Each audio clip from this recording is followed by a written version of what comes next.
Assalamualaikum warahmatullahi wabarakatuh. Oke teman-teman, sekarang kita lanjutin belajar Python-nya ya. Di video ini kita akan membahas terkait dengan looping nih. Looping kalau kita terjemahkan ke dalam bahasa Indonesia itu kan artinya adalah perulangan. Tapi perulangan seperti apa ya yang dimaksud di dalam Python?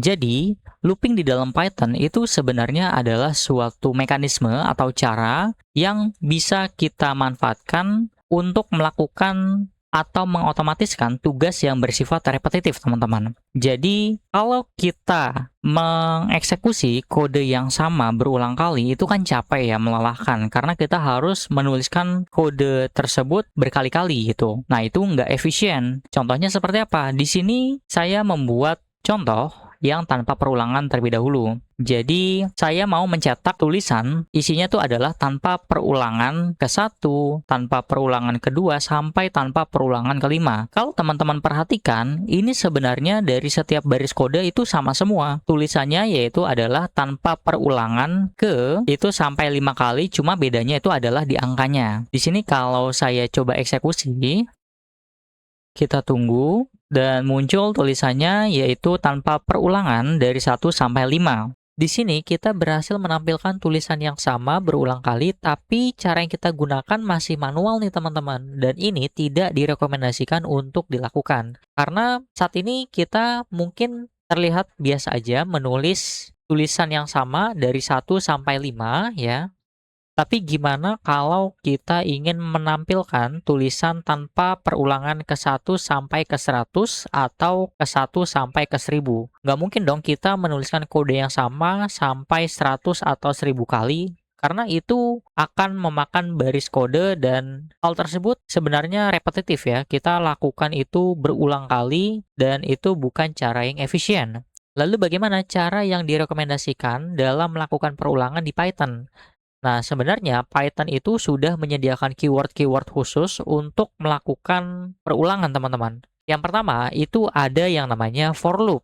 Jadi yang kita gunakan itu adalah keyword for dalam melakukan perulangan. Contohnya, di sini saya mau mencetak angka 1 sampai 5 sama tulisannya seperti yang sebelumnya kita cetak. Kalau tulisan sebelumnya itu kan adalah tanpa perulangan. Nah, sekarang saya mau mencetak yaitu perulangan ke angka 1 sampai 5. Di sini saya menggunakan keyword for, kemudian diikuti dengan i. I ini adalah nama variabelnya.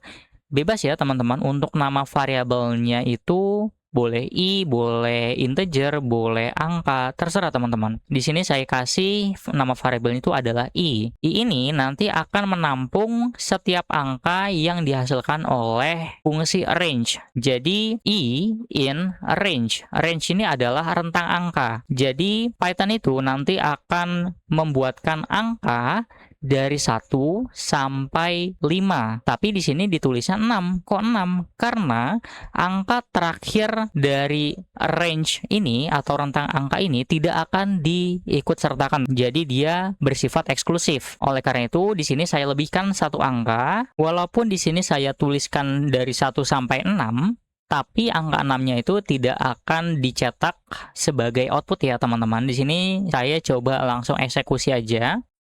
Dan berhasil muncul outputnya, yaitu perulangan ke-1 sampai ke-5. Jadi di sini untuk angka yang dihasilkan oleh range itu akan ditampung oleh variabel i, di mana variabel i ini akan dipanggil berulang kali oleh fungsi print untuk dicetak sebagai output, dan ini akan terus berjalan sampai kondisinya itu tidak memenuhi. Seperti itu teman-teman. Kemudian yang selanjutnya saya melakukan perulangan yang sama seperti sebelumnya dengan menggunakan for.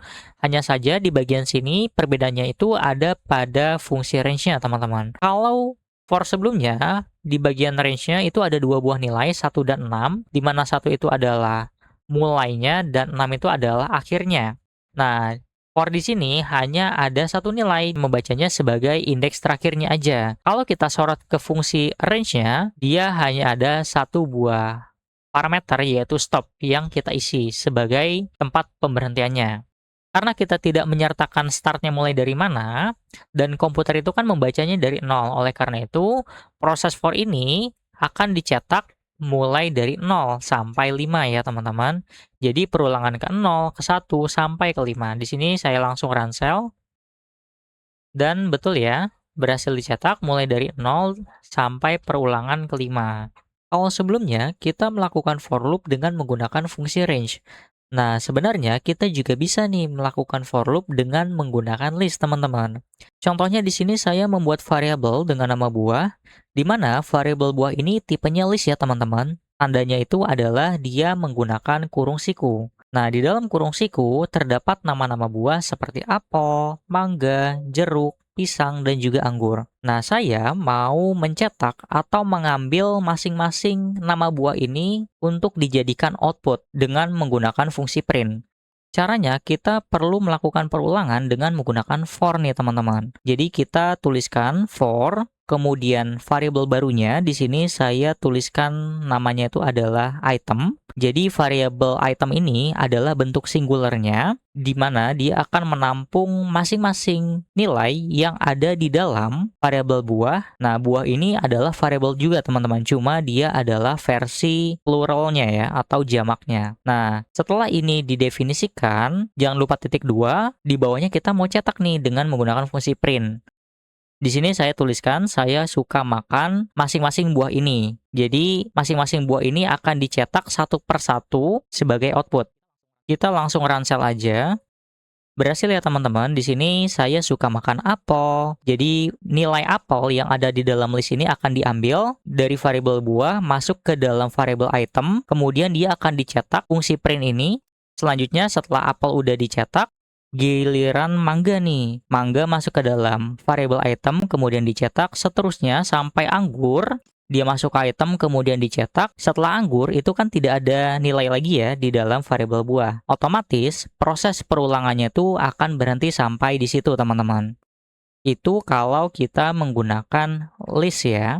Nah, kita juga bisa nih melakukan perulangan for dengan string, teman-teman. Jadi, di sini saya definisikan sebuah variabel. Nama variabelnya itu adalah nama. Isinya itu adalah kata Python atau string Python, ditandai dengan double quotes atau tanda kutip ganda ya. Nah, kata ini mau saya looping dengan menggunakan for. Kita langsung ransel aja biar kebayang. Ternyata ketika kita for loop dengan variabel yang tipenya itu adalah string, di sini saya definisikan satu kata yaitu Python. Dia akan diambil satu persatu karakternya untuk dimasukkan ke dalam variabel baru yang kita definisikan di dalam for, yaitu huruf, kemudian dicetak. Jadi pertama itu adalah P, P-nya akan dicetak, selanjutnya itu adalah Y akan dicetak, seterusnya sampai karakter yang terakhir yaitu N. Jadi sebenarnya string ini di dalam Python itu dianggap sebagai iterable object ketika kita melakukan looping atau objek yang dapat diulang. For loop ini akan menelusuri string tersebut karakter demi karakter dari awal hingga akhir. Seperti itu teman-teman.